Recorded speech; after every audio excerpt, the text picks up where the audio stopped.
ছোট বাচ্চারা মায়ের কোল ছাড়া থাকে না। কত সুন্দর বাচ্চা, সুন্দর ফ্যামিলি। বাচ্চার দিকে তাকালে না গলা টিপা মেরে ফেলাইছে। কেয়ার 13 বছরের ছোট সন্তানটি মায়ের কোল ছাড়া থাকে না। সবচেয়ে ছোট্ট ছেলেটি দুধের জন্য মায়ের কোলে খুঁজছে আশ্রয়। বড়রা ঘুম ভেঙে কাঁদছেন মা মা করে। ফাহমিদা তাহসিন কেয়া, চোখে ছিল স্বপ্ন, বুকে ছিল সন্তানদের জন্য অগাধ ভালোবাসা। কিন্তু এক রাতে সব শেষ হয়ে গেছে। রেখে গেছে 4টি ফুটফুটে সন্তান, যারা আজ জানে না তাদের মা আর ফিরবে না কখনো। কেয়ার বিয়ের পর সংসারটা শুরু হয়েছিল হাসি খুশিতে। স্বামী সিফাতকে নিয়ে ঘুরেছেন বিদেশে দেশে, কিন্তু সময়ের সাথে সাথে বদলাতে শুরু করে সবকিছু। সিফাতের রাগ, জেদ, মেজাজ প্রতিদিনের সঙ্গী হয়ে ওঠে কেয়ার। কথায়, আচরণে, এমনকি মারধরও তাকে ছোট করা হতো বারবার।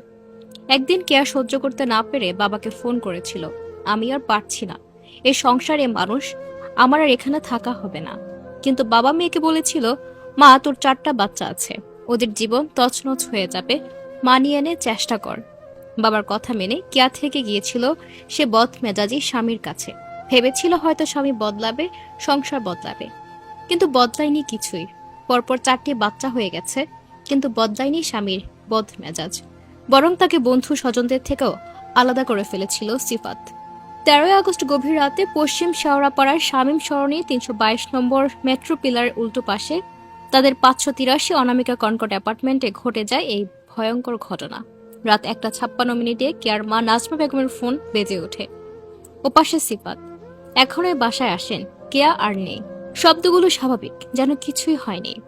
কেয়ার মা বুঝতে পারছিলেন না। বাবা, তুমি সত্যি বলছো? কাঁদতে থাকেন তিনি। এরপর কেয়ার বাবা ফোনটি নেয়। পরিবারের দাবি, কেয়াকে হত্যা করে আত্মহত্যার নাটক সাজিয়েছে তার স্বামী সিফাত। কেয়ার গলায় দাগ ছিল, যা আত্মহত্যার নয় বরং শ্বাসরোধের। রান্নাঘরে অর্ধেক রান্না রেখে কেয়া কেন আত্মহত্যা করতে যাবে? কেয়ার বাবা রান্নাঘরে জিনিসপত্র দেখাচ্ছিলেন। বলেন, আমার মেয়ে রান্না করছিল, হয়তো সিফাত তাকে রুমে ডেকে নিয়ে গিয়েছিল। সিফাত বলেছিলেন কেয়াকে দরজা ভেঙে উদ্ধার করেছে।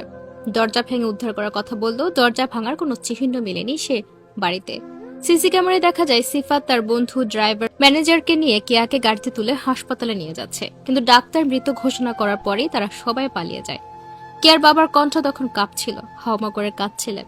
বলেন, আমার মেয়েকে শেষ করে দিয়েছে ওরা। আমার নাতিগুলো এখন কাকে মা বলে ডাকবে? ছোট্ট 1.5 থেকে 2 বছরের নাতি, ফুটফুটে সন্তান, কত সুন্দর সংসার। সন্তানের চোখের দিকে তাকিয়ে হলো তো আমার মেয়েটাকে বাঁচতে দিত। আমার মেয়েটাকে শেষ করে দিয়েছে। আমার মেয়েটাকে খেতে দেয়নি পর্যন্ত। কেয়ার বড় মেয়ে ভিকারুন্নেস স্কুলে 4র্থ শ্রেণীতে, বড় ছেলে আদমজি ক্যান্টনমেন্ট স্কুলের 1ম শ্রেণীতে, আর 2 সন্তান এখনো খুব ছোট। এক শিশু এখনো মায়ের দুধে বেঁচে আছে। 25 বছরের এক তরুণীর জীবন শেষ হয়ে গেছে 4 সন্তানের ভবিষ্যৎ অন্ধকারে ঠেলে দিয়ে। এই ঘটনা আমাদের আবারও মনে করিয়ে দেয়, মেয়েদের স্বাবলম্বী হতে হবে। স্বামীর অত্যাচার চুপচাপ সহ্য করা নয়, প্রতিবাদ করতে হবে। পরিবারকে বুঝতে হবে, মানিয়ে নে বলা কখনো কখনো মৃত্যুর দিকে ঠেলে দেয়। আজ কেয়া নেই, কিন্তু তার 4 সন্তানের জন্য এ ক্ষতি সারা জীবনের।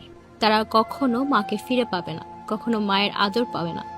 একজন মায়ের মৃত্যু মানে শুধু একজন মানুষকে হারানো নয়, মানে 4টি নিষ্পাপ মুখ থেকে হাসি কেড়ে নেওয়া।